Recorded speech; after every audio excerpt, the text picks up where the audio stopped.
Alright, so we are back with the Matrix series, working our way through the film at a rather snail's pace, I might add. I should also mention here that this video might be on the longer side, as we will work through some major themes in philosophy. However, that is to be expected, as the portion we have arrived at in the film, with Morpheus denying our own conception of what is real, is especially fundamental and also makes for one of the major highlights of the film, in my opinion. Also, if you stick around to the full video, there will be some lighter discussion of Chinese martial arts in relation to Neo fighting Morpheus in the end of this video, so make sure you stick around. Where we last left off, we were at a rather pivotal moment in the film, as Morpheus is explaining to Neo that all he has known until this point, i.e. his whole world existence, has in fact been that of a simulation. Quite the grim news indeed. It should be pointed out, however, that although Neo does not follow to the conclusion that his entire existence is an illusion, we do nonetheless witness Neo in the beginning of the film very much searching for a deeper meaning behind the veil of ordinary existence. There is even the explicit reference of Baudrillard's book being placed as a prop in the beginning of the film, which symbolizes the whole simulation and simulacra aspect of the film. In many ways, we could say that his professional alias of Mr. Anderson that Neo has created serves as more of an avoid questions to the authorities sort of existence, as it's obvious that Neo identifies more with his nocturnal hacker existence as opposed to the office filled with the mundane conformist atmosphere as one would come to expect from any busy metropolitan capital, with the looming authority of the boss monitoring your activity, and where one is placed in some ubiquitous cubicle. The latter obviously serves to negate one's identity in any field office space and brings comparison to the office cubicle installation by the British artist of Damien Hirst. In philosophical terms, it would not be wrong to claim that Neo is searching for answers found in the external world, very much looking for knowledge in a complementary fashion to what the ancient Greek philosopher of Aristotle, who sought to gain knowledge through empirical observations and reasoning about the world, would have done. This view is in contrast to other philosophers, such as Thomas Aquinas, who instead emphasized divine revelation, as well as a form of self-reflective contemplation as a path towards knowledge. For Aquinas, then, faith and reason are complementary to each other, where the former can help to uncover ultimate knowledge, and the latter could uncover truths about our own natural inhabited world. Neo's double life between Mr. Anderson and Neo could also be seen as some sort of twin relation, where the former has a respectable standing in public life, while Neo lives in some senses on the edges of the criminal underworld.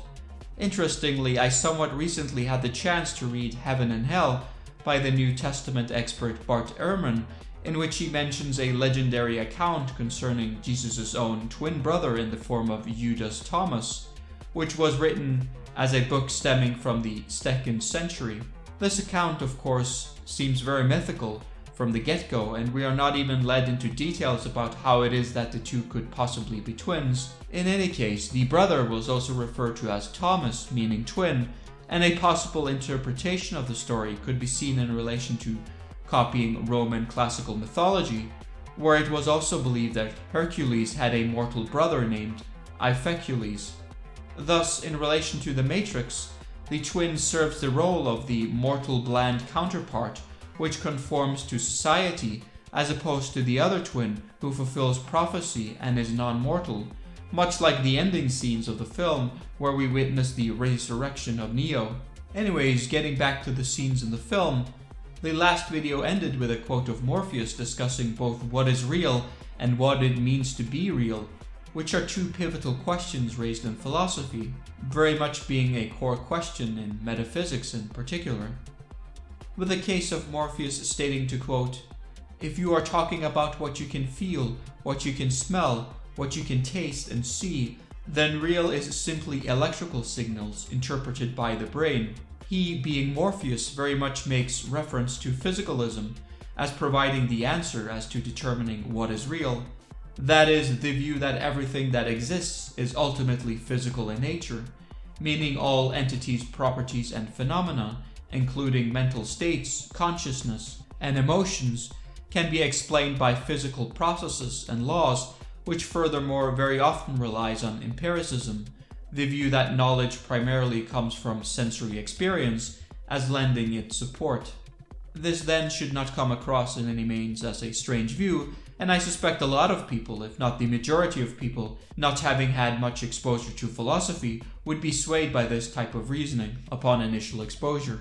It should also be said that physicalism remains the dominant view within philosophy of mind, as well as among researchers. We may, for instance, reference researchers working on the problem of consciousness through empirical means about brain function, structure, and activity as using the methodology of empiricism in order to answer questions about the internal reality of our inner subjective thought perceptions. It should be noted, however, as it does seem rather puzzling as to why Morpheus holds these beliefs in particular, as we repeatedly throughout the film observe him talking about a prophecy involving Neo in fighting off the agents, which immediately brings to light religious connotations. It is still possible to adhere to some type of physicalism while being religious, but there is obviously going to be a lot of tension in the belief of one subscribes to notions such as miracles, afterlife, divine intervention, or immaterial souls, to name some commonly held beliefs among the religious. There are, however, views such as process theology and philosophy, who might be better at coping with such views by claiming that a deity or deities are inherent in our natural world or surroundings, where this supernatural force works through processes of the natural world, instead of miraculously intervening into our daily existence. In any case, it's worth the effort to take some time to explore physicalism and some other famous views within philosophy of mind, where attention has been brought to solving the puzzle of determining what is real and not real, and how we furthermore perceive reality. Also, if you are interested in learning more about these topics, I have also left some references in the video description for convenience. We will now below introduce several prominent theories, giving arguments in favor and against before attempting to give an answer as to how these views would fit in with answering the question of what is real and what it means to be real. Continuing on with the discussion on physicalism, which is the term I prefer to use as opposed to materialism, as the former encompasses all entities including non-material ones. It should be said that I am also partial to a form of non-reductive physicalism, which we will touch upon shortly in this video. Starting off with perhaps the simplest view under this umbrella, namely the identity theory of mind, this view states simply that states as well as processes of the mind are identical to states and processes of the brain, or more simply that the mind is identical with the brain. Thus, to be in possession of mentality is to be in possession of a functioning brain, along with the required capacities and power. I suppose psychologically there is an appeal to the simplicity of this view, due to the fact that we don't have to posit any non-physical substances, aka we don't have to posit any spooky stuff, such as souls or immaterial minds, as well as the view is easy to get an intuitive grasp upon. There's a classic essay entitled Sensations and Brain Processes from 1959 written by J.J.C. Smart that very much takes this Occam's razor point of view, where this principle is formulated along the lines of that, number 1, entities must not be multiplied beyond necessity. Number 2, what can be done with fewer assumptions should not be done with more. To quote Smart, he states that, "Why do I wish to identify sensations with brain processes? Mainly because of Occam's razor. There does seem to be, so far as science is concerned, nothing in the world but increasingly complex arrangements of physical constituents, all except for one place, namely in consciousness. That is, for a full description of what is going on in a man, you would have to mention not only the physical processes in his tissues, glands, nervous system, and so forth, but also his states of consciousness, his visual, auditory, and tactile sensations, his aches and pains, that these should be correlated with brain processes does not help, for to say that they are correlated is to say that they have something over and above. So sensations, states of consciousness, do seem to be the one sort of thing left outside the physicalist picture. And for various reasons, I just cannot believe that this can be so, that everything be explicable in terms of physics, except the occurrence of sensations, seems to me frankly unbelievable. Personally, I feel that one should be careful when applying Occam's razor as to what counts as simple is ultimately a subjective feature when making a demarcation between competing theories, and in particular when it comes to scientific theories, it is often very difficult to distinguish them based upon complexity, and even more complex to make some sort of rigorous standardization of what remains complex and what is not. Anyways, the identity theory of mind also has other factors going for it, including a strong appeal to neuroscience, more specifically fMRI studies where there is made a correspondence between mental activities and specific patterns of brain activity. A classic example would include study participants being asked to think about certain memories and then observing the resultant patterns in brain activity, or remarking upon the simple correspondence between brain damage to specific regions and the detrimental cognitive mental effect of observed patients. One should nonetheless be cautious here, as it feels like most, if not all, views within philosophy of mind will make appeals to experiments done within neuroscience and other natural sciences, such that proponents of the identity theory of mind will have to put forth why their view is the best in terms of competing views with this kind of pairing, along with the explanatory virtues of this pairing. One might argue, for instance, that the identity theory of mind in particular is well suited for making predictions in terms of mental phenomena, as we know that by altering particular neural circuits through neuroscientific experiments, we reliably observe changes in mental states in study groups. Lastly, as an in-favor argument, we may briefly mention the mind-body connectivity that fits well with the theory, as it showcases what proponents claim is a strong correlation between mental states with that of bodily states. Consider, for example, that you have begun to witness an onset of a headache taking place, and you dearly wish this sensation to go away. You run down to the pharmacy to pick up some painkillers, and after digesting these tablets, there occurs an empirically verified chemical change in your brain, which results in the sensation of the headache to recede drastically. This would then corroborate a strong connection between your initial perturbed mental state and the change in bodily state, which made the headache become less noticeable. Some criticisms of this view often hover around the theory struggling to give an account for epiphenomenal states or qualia, which we may relate as subjective first-hand experiences, including answering what it is like to feel pain or what it is like to see the color red. One could argue that merely giving as complete account as possible for what is involved in seeing the color red, i.e. describing all the brain processes in detail, doesn't really get to the heart of the matter, as explaining what it feels like to view the color red, as many critics would argue. A counter, however, to these sorts of arguments would be to bite the bullet and claim that qualia are a part of the descriptive picture given by brain states, or to deny qualia altogether and become a qualia nihilist. Another criticism neatly touches upon the next view I want to talk about, namely functionalism, where critics argue not just that the same mental state may be initiated by different brain processes, as described in a view known as type physicalism, but more radically that the same brain state may be instantiated by different physical systems altogether, which is a view known as multiple realizability. Multiple realizability forms a very important part of functionalism,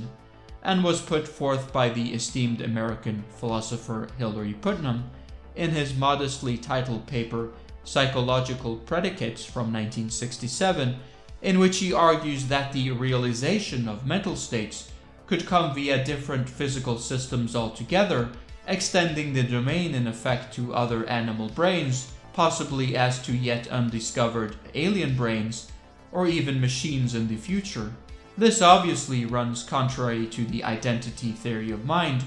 which, in its neat simplicity, connects mental states with specific given neural states. Multiple realizability serves as an important feature of functionalism, as functionalism traditionally serves as a non-reductionist theory, meaning that it rejects the notion of the reduction of mental states to specific physical or behavioral phenomena. This last point also touches upon functionalism as opposed to behaviorism, which is a view we will touch upon soon. Basically, behaviorists will argue in favor of mental states being fully understood in terms of behavioral dispositions, where then Putnam argues that this view is lacking due to the fact that one may observe two individuals performing an identical behavior, yet have different mental states. In fact, we may imagine two individuals which both hold the same collection of mental states, M1, M2, all the way to Mn, regarding the option of picking up a glass of water, where we can just include an additional mental state, Mn+1, which does not disrupt the behavior of picking up a glass of water to one of the two individuals.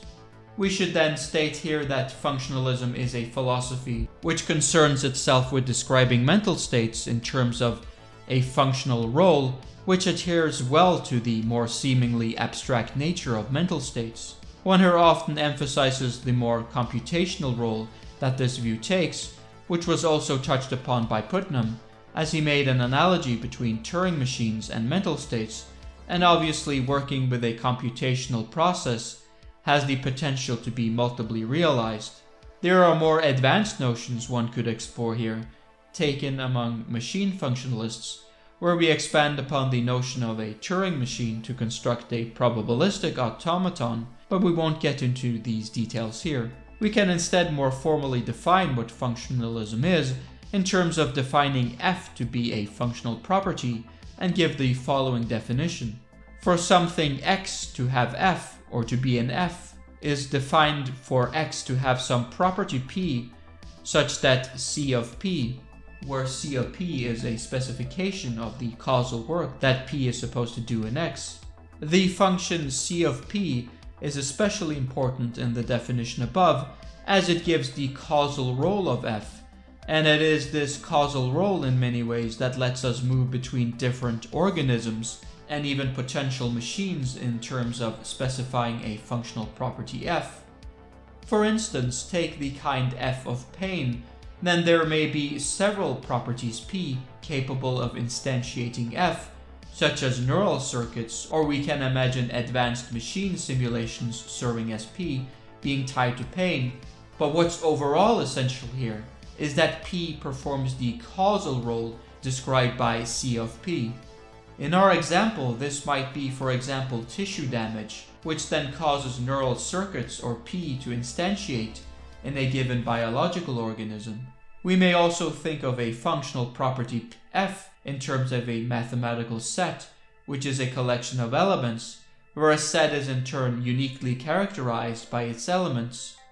In our definition, then, we may think of f as a set of all possible properties p that give rise to a causal specification c of p, or in mathematical notation, f is equal to the set p such that c of p, read all p such that c of p. Proponents of functionalism will emphasize its broader scope in terms of dealing with mental states, being less constricted, they would argue, than other views, such as the identity theory of mind touched upon earlier.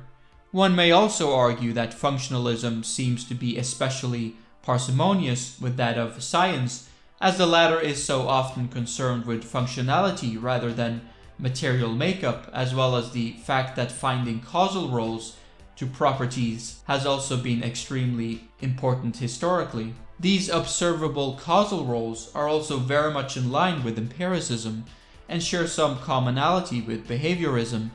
Although functionalism preserves the importance assigned to internal states, some critiques of the view often focus upon, like with the identity theory of mind,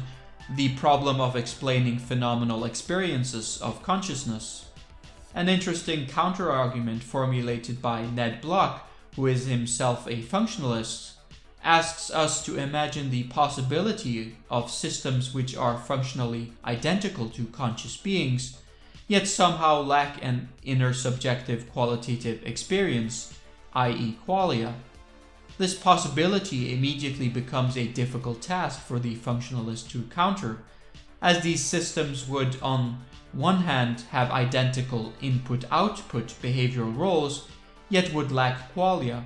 It would seem that conscious beings, such as humans, would very much object to coming across systems which perform the same functional roles as them, yet lack qualia, as qualia is so infused in our notion of what makes a mental state conscious. This conviction may in fact be so strong that one may grant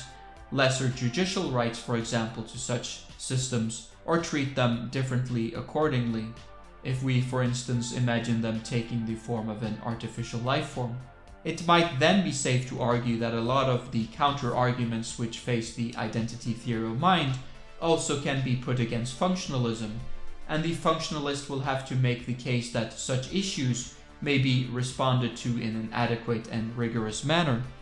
Having briefly mentioned behaviorism, we now take a deeper look into this view in relation to the philosophy of mind, which certainly was very popular in the beginning of the 20th century, where the once notorious gang of logical positivists traditionally gave a strong support for this kind of approach within philosophy of mind,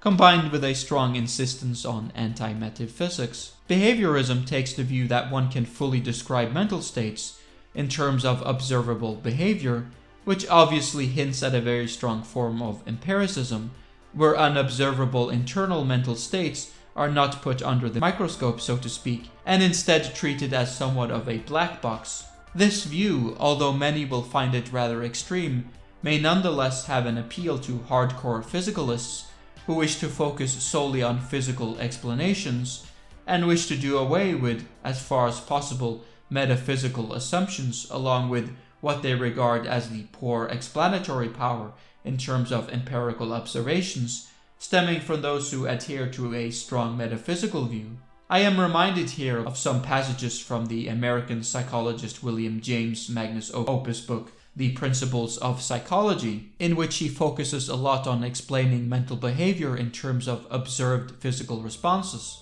Take, for instance, the mechanism of fear, where we can imagine someone encountering a tiger in the jungle, where there is correspondingly produced a strong physical stimulus in the person, ranging from an elevated pulse to perspiration, along with adrenaline being released in the body, to name but a few reactions. The behaviorist will thus argue that in situations such as these and others, that there is a predictable observed result in terms of behavior when we consider environmental stimuli on the subject in question. Thus, by rejecting internal subjective experiences so often brought forth in our sensation of consciousness, we can adhere to a strict physicalist view. Some philosophers from the past, such as Gilbert Rye and Carl Hempel, have also argued in favor of a form of behavioral disposition, where a person acting towards X is the same as the person being disposed to do X. Rye, for example, who is regarded as a heavy defender of behaviorism in the 20th century,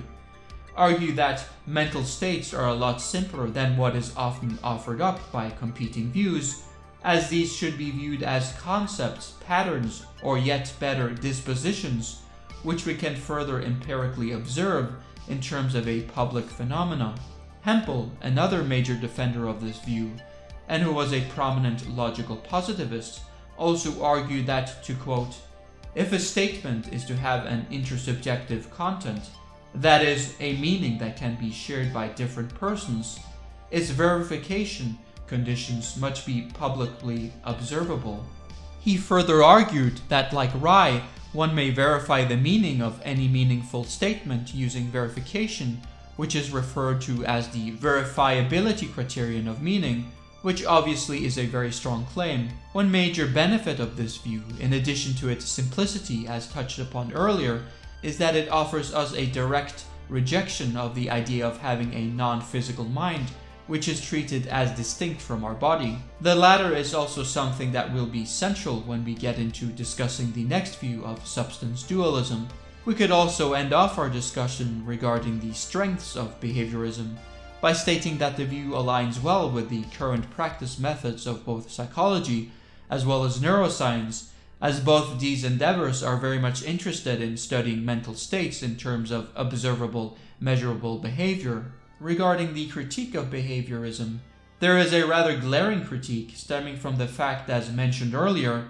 in the video, that one can easily imagine two people performing the same action, yet having differing mental states, as could again be easily explained by, for example, the two people differing in terms of internal motivations or other held beliefs. Also, in reference to what we have learned about the brain so far, it seems that understanding complex neural activity, as well as complex representations in terms of output in behavior that may arise, remains essential if we are going to improve our progress in terms of describing mental phenomena, which again suggests a strong reductionism of behaviorism, where we do indeed have a complex inner structure, it seems. This could also explain in part as to why behaviorism has fallen out in terms of popularity since the 20th century, not to speak about logical positivism, which I am sure I will make a dedicated video on the topic in the future. Another prominent American philosopher, John Searle, has also reiterated the problem of behaviorism in relation to fully describing the representational aspect of the mind and how it is that we may internally represent content, which is impossible to determine by just observing behavior, no matter how sophisticated this observation may be, he claims. Lastly, the more linguistic orientations of behaviorisms, which don't deny fully internal processes and states, but rather think they are unhelpful in terms of developing an empirical theory, have met strong resistance, most famously by Noam Chomsky, who emphasized the importance of the innate structure of the mind in relation to the acquisition of language, where he responded famously to the psychological behaviorist B.F. Skinner. Alright, so now we are moving on to the second to last view I want to touch upon from philosophy of mind, where we introduce the famous view of substance dualism, whose by far the most famous proponent was the philosopher Descartes, who defended a version of this position. Just like with behaviorism, this view has few adherents, I would say, when we compare it to other views such as physicalism today, but it nonetheless may be appealing to some, especially I take it for religious-minded people who subscribe to the idea of a soul existing independently of the body. This must have been in fact a strong motivating factor for Descartes himself, who, like virtually all his peers at the time, was living in a highly religious context. In any case, substance dualism is the view that posits two fundamentally differing types of substances, where on the one hand there is the physical substances such as our body along with other matter or physicalist entities, such as electrons, and on the other we claim that there is a substance pertaining to the mental life such as our mind, consciousness, or even souls, as touched upon earlier.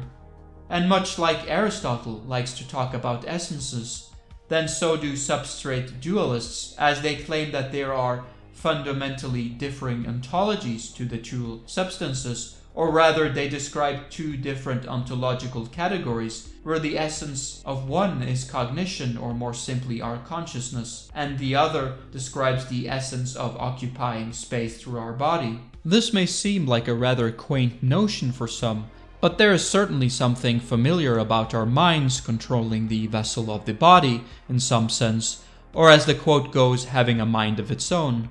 Furthermore, proponents of this view will argue that dealing with a human being as a composite being of a mind and a body helps us explain how our conscious minds feels fundamentally different from physical processes, as well as it facilitates in a straightforward manner how to deal with qualia, our inner subjective life. They will argue that motivations, desires, reasoning, and beliefs are not something that we can mechanistically reduce to physical processes, and proponents of substance dualism have also made arguments that appeal to introspection as a defense of this view. They claim that introspection provides a mouthful of significant data regarding the fundamental nature of consciousness and its subject, where introspection has been difficult for the physicalist to fully explain. Obviously, counter-arguments to substance dualism will certainly amount to asking why we should postulate an added complexity of a fundamental separation between the physical and the mind, where one may appeal to the effectiveness of science as to explaining a vast range of neuroscientific phenomenon, as well as coming up with a range of computational models regarding consciousness. Science, it seems, at current is making progress towards the problem of consciousness, and it is through a mechanism of physicalism and not a deep metaphysical substance dualist view. In addition, one may ask, if given this separation of mind and body, how do we explain mechanistically how the two causally relate to one another? Descartes famously put forth his now widely debunked theory of having the pineal gland as a place of interaction between the two, but one needs to give a more sensible argument than this one. This last point seems exceedingly difficult for the substance dualist to counter, as we see an abundance of scientific findings suggesting a strong correlation between brain states and mental states, as provided, for example, by neuroimaging scans, which point to a correspondence of thoughts, emotions, and feelings with that of neural activity in the brain. This last point also showcases perhaps why this position has fallen out of favor in contemporary philosophy of mind, although there are contemporary defenders who still cling to this view. The last view we will touch upon here also denies that matter is not fundamental, but rather dependent on the mind, and in terms of substances, where this view, known as idealism, typically holds that there is one substance and that it is of mental origin. More specifically, we will touch upon a form of idealism known as panpsychism, which has seen a small resurgence in the 21st century. It certainly holds a small popularity compared to that of physicalism nowadays. There's also some shared motivations with substance dualism, which we just mentioned, stemming from the fact that panpsychists will admittedly defend the view that the mental character differs in such a great manner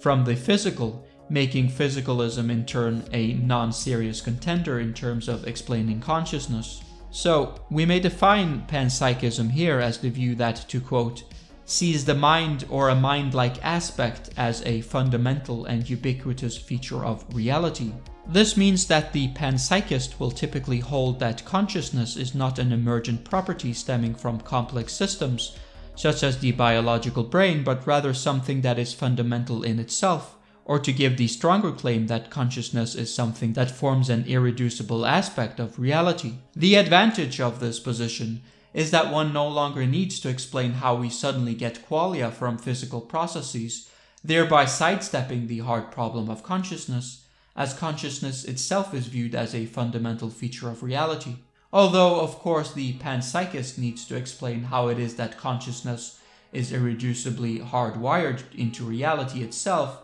which may seem as a rather speculative claim to many, especially for physicalists who will want evidence of this claim. Critics of this view have, among others, raised what is known as the combination problem, which asks how exactly small pieces of consciousness combine to form a unified complex form of consciousness, so familiar to us humans. A version of this argument was raised by the previously mentioned American psychologist William James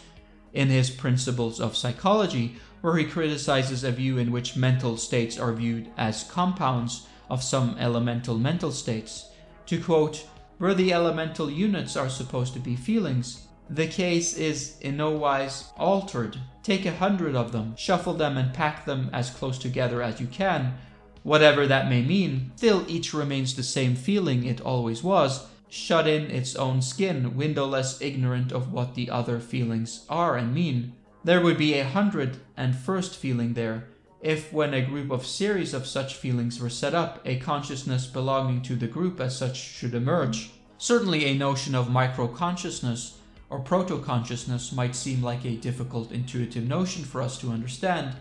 as we are so familiar with having feelings and sensations being raised by the human mind as a unified whole experience. We certainly experience it in this manner, I would say. Some other criticisms of panpsychism include the lack of evidence of consciousness in other lower forms of beings, such as explaining how we should imagine consciousness to exist in, say, molecules, atoms, or even subatomic particles. The panpsychists have also not come up with practical testable predictions regarding how we should do experiments to corroborate non-emergent consciousness arising in non-living beings.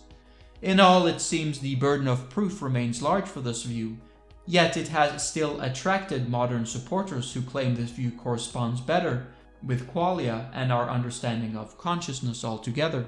Okay, so now that we have discussed some views within philosophy of mind, it's time to briefly discuss how we could use these views in terms of arguing for what is real and not, along with what it truly means for something to be real. Having hopefully been more informed about some relevant views within philosophy of mind, might also give us some machinery in terms of being better at coming up with responses to certain fundamental philosophical views, which will be discussed throughout this series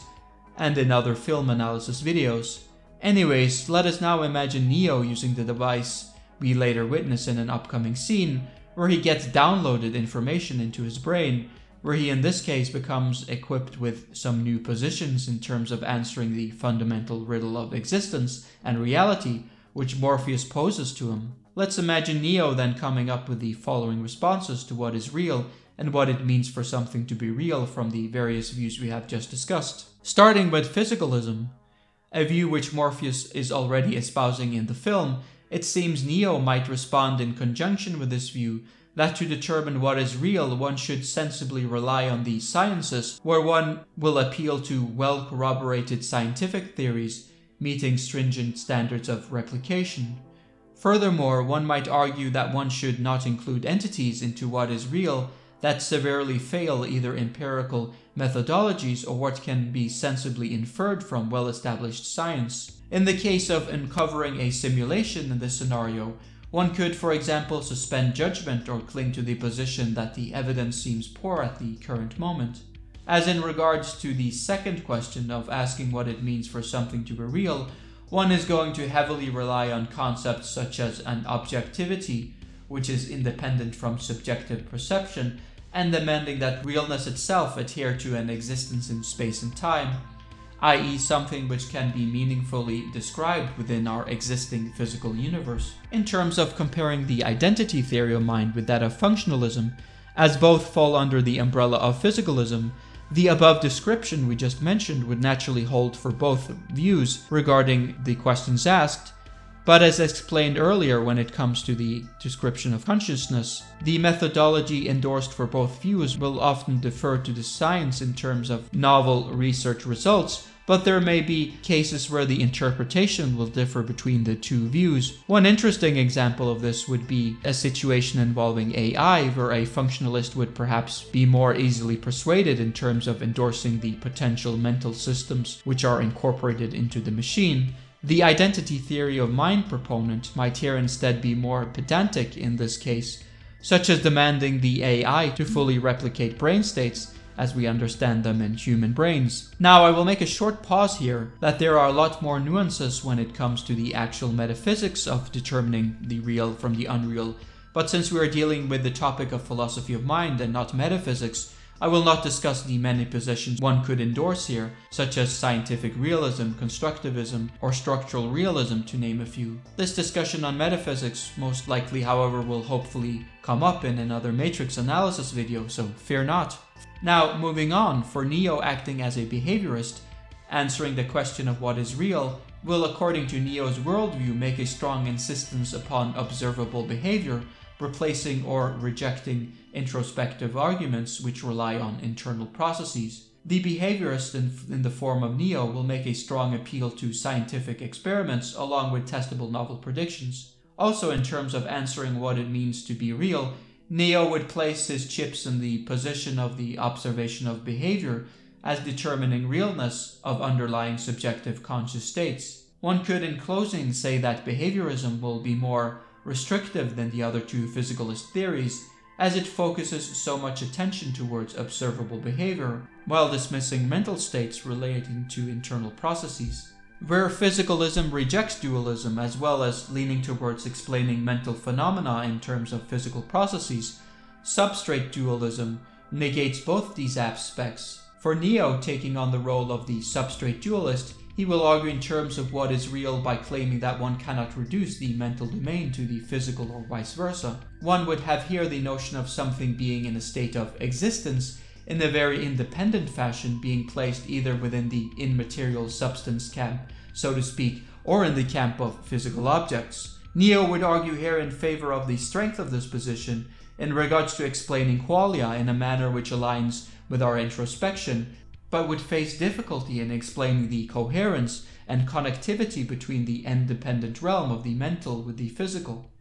In terms of addressing what it means to be real, this view, along with panpsychism, would be more inclusive than physicalist theories we have looked at so far, in terms of going beyond physical existence and including as well as being open to immaterial entities, be it souls, ghosts, or more blandly minds. Lastly, Neo, arguing from the position of a panpsychist, would in correspondence with the substance dualists argue in favor of being very open to immaterial entities when it comes to the determination of what is real.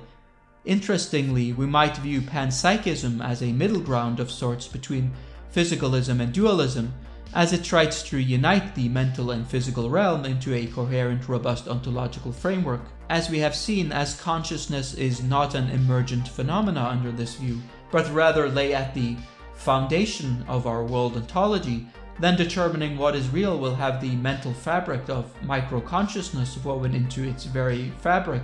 where we could explain reality as being composed of a mental along with a physical aspect being woven together as a vast tapestry. Neo will of course be challenged on the notion of what it means to have micro or some sort of proto-consciousness here, as well as explaining how these form to compose more complex forms of consciousness. Alright, with that out of the way, I want to briefly touch upon here the scene where Neo has a breakdown of sorts after being told that humans exist as energy resources or fuel for machines, in which Morpheus fittingly pulls out a battery. This has always struck me as one of the weaker plot points, if not the weakest, as those with any microscopic understanding of thermodynamics would immediately realize that stemming from the laws of thermodynamics, energy transfer is never 100% efficient, and maintaining a human body requires far more energy input than it gets as an output, making it an unproductive endeavor. There is also the energy cost of maintaining human life in the stasis pod, as well as the fact that one would think that there would be far more superior alternative energy means for the machines to utilize than human beings. We are, after all, quite far along into the future. Now, to be fair, I have heard that this plot point was inserted later on in the film,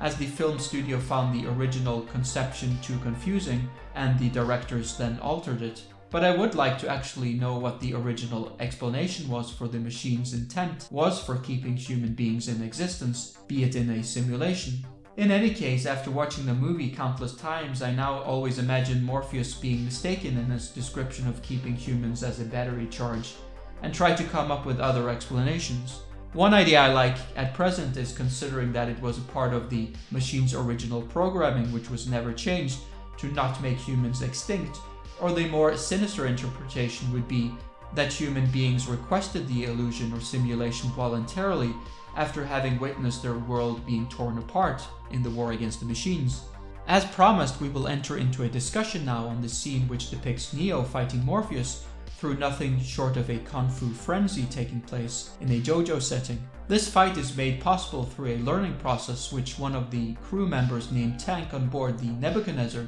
downloads information directly into Neo's brain.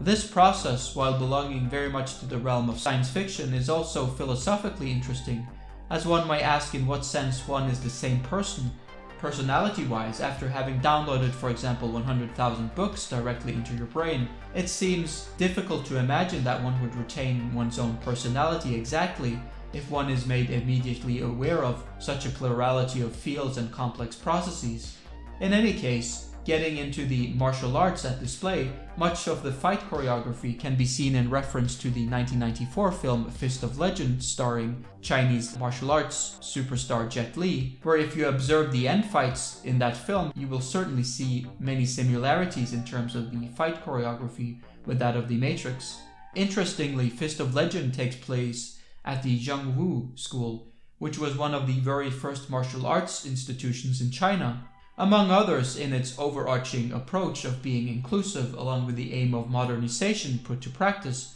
was one of the very first martial arts institutions to teach women in a fully structured and open manner. This openness to inclusivity can be seen in relation to the approach taken by Morpheus, who does not impose restrictions on those seeking to get out of the Matrix through their unconscious searching for meaning, and thereby attracts people with very diverse backgrounds. This openness also extends to his personality, not wishing to constrict and impose upon the thoughts of others, although one might argue that the adoption of this position puts him at risk of not fully being made aware of Cypher's deceit, which there is hints about if you study his behavior,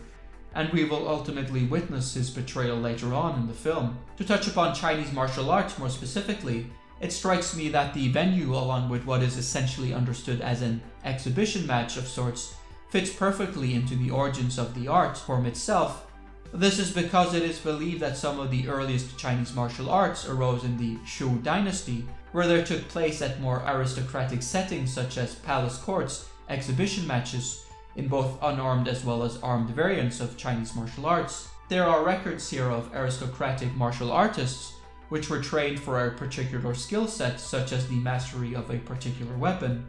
One may also make a comment here upon the desire of aristocrats wanting to define themselves by the performance of particular kinds of violence. The notion of violence being tied to character is also a key element of Neo fighting Morpheus, as we see Morpheus taking on the role of the teacher, wanting so ever much to instill a sense of breakage of norms and limitations of Neo,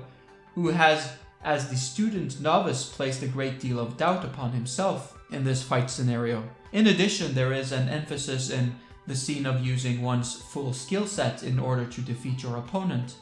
In this sense, the overarching goal must be to outsmart and above else defeat one's opponent. There is often this notion of Chinese martial arts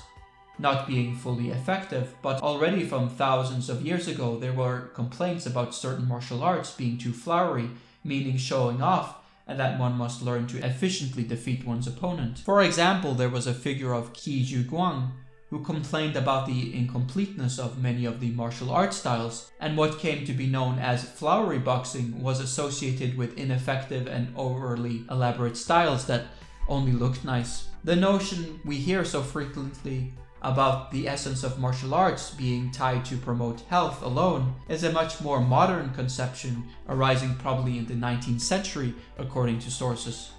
It should be said, however, that the fight scenes in The Matrix movie look extremely eye-pleasing nonetheless, and are surely not the most effective in practical cases. But Neo is also transcending or exploiting the limitations of the simulation program, and using elaborate techniques in order to be more unpredictable with his moves against opponents. In summary then, the display of fighting between Neo and Morpheus plays in many ways as a homage to the very origins of Chinese martial arts in terms of the Shao court performances, which would take place historically. We will leave off our discussion there, where I suspect there will be more comments regarding Chinese martial arts in the next video. I also suspect, just as this video has been more philosophically heavy, that when we get to the scene with the Oracle later on in the film, the analysis will be more heavy on the sense of devoting more time to the discussion of religion. In any case, I hope you enjoy the analysis, and yeah, feel free to comment, like, and subscribe. Okay, cheers.